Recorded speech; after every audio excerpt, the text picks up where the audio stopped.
everyone! I'm Elaine. Ako yung may-ari ng Budbudan sa Better L.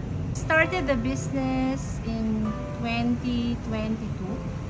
So, together with my husband. Decided na magtayo ng negosyo.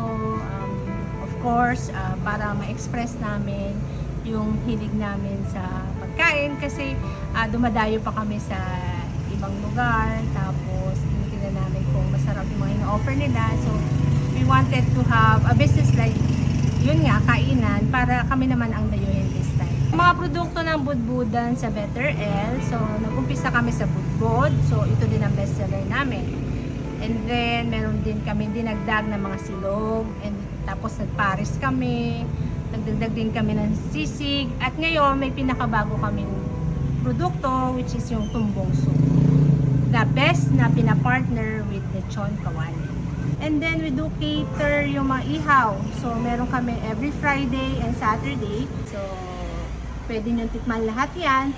At in combination ng milk tea. So, we also have Jincha milk tea. So, we have different flavors. And then, also we have the Nespresso coffee. So, you can come and taste itong lahat ng in-offer namin drinks together with the food.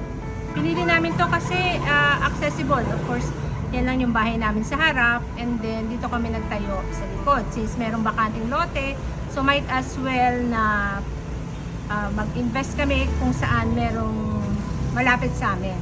At the same time, of course, yung upa namin medyo less kasi nga sa amin din naman yung lugar. Actually, kasi kung naririnig yung word na budbod, kasi nag-originate to sa Rizal. Ako kasi from Taytay, Rizal. So, doon, kahit sa ang kanto, meron talagang budbudan. So, yung budbod, siguro, explain ko na rin. So, ito yung pagkain actually is rice topping siya. So, technically, fried rice, of course, with different ingredients. Of course, may mga secret yan.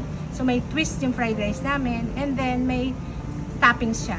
So, we have different toppings. So, we can have fish like bangus, and then may mga pork, lumpiang Shanghai, beef, kalumpit longganisa. So, yun. So, and then we have complete meal siya actually. We have veggies also on top.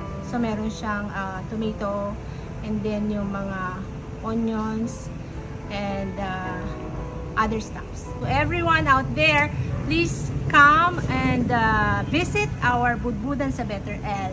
So, madali lang siyang puntahan. So, from of course, from Bicutan exit sa may SM Bicutan, just 1 kilometer lang, nandito na kayo sa Budbudan sa Better L. So, if you want to unwind and then have some good food and some milk tea. By the way, we also have milk tea. So, anything. So, marami kayong choices here. For online, of course, so we have in Foodpanda, and also you can visit our page. So, responsive naman yung staff natin. So, you can message us anytime sa Budbudan sa Better L. And then, you can expect na mabilis din yung delivery niya.